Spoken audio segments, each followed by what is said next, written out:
about chimpanzees?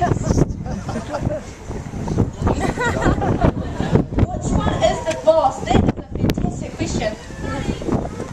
He's the one eating the orange right there.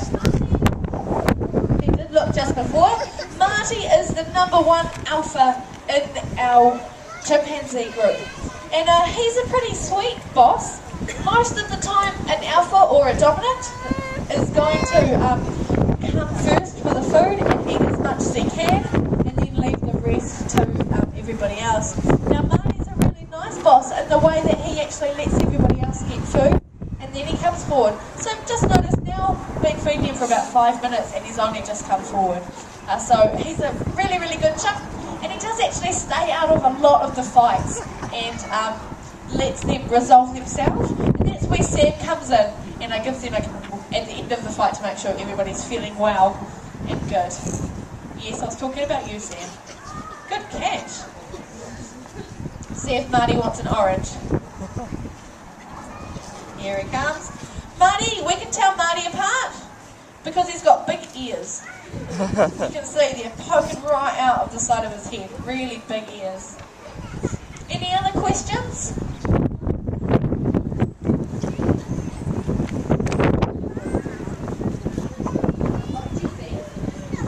How long did it take Jessie to be put back into the group? Usually you give it about a month actually to reintroduce, and it starts quite slowly. It's how you do lots of animals at the zoo. You start with them being able to smell each other, and then being able to see each other, then being able to touch, and then finally actually being able to meet. And you usually introduce one chimp to the alpha first, and then the second, and then the third. So it's a very slow process, yeah. But obviously it's gone really well now, and Jessie's actually the top dog in the females. So she's doing pretty well. We've got some good questions today.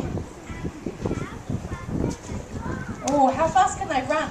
They're not particularly good at running, but what they are really, really good at is climbing. Now I've got a bit of an example here of what a chimpanzee hand look like. So this is a chimp's hand right here, and you can see compared to mine, the fingers are much, much longer. I don't have a very big hand to start with, but the chimp's fingers are much, much bigger than mine, and it makes them really, really good at climbing, yeah? So not good at running, but fantastic at climbing. Okay, now I did tell you I was going to let you know how you can help our chimpanzees here at Wellington Zoo and the chimps out in the wild. So how we help our chimps at the zoo is when we build new things like this fantastic house in this and exactly where you're sitting, we look for wood with this symbol here. This symbol is Forestry Stewardship Council approved wood. That means it hasn't come from where the chimps live, where the giraffes live, where the orangutans live.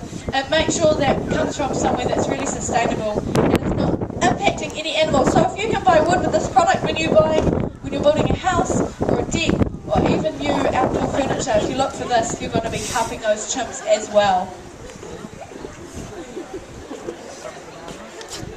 Benny always showing off there. Any other questions for me?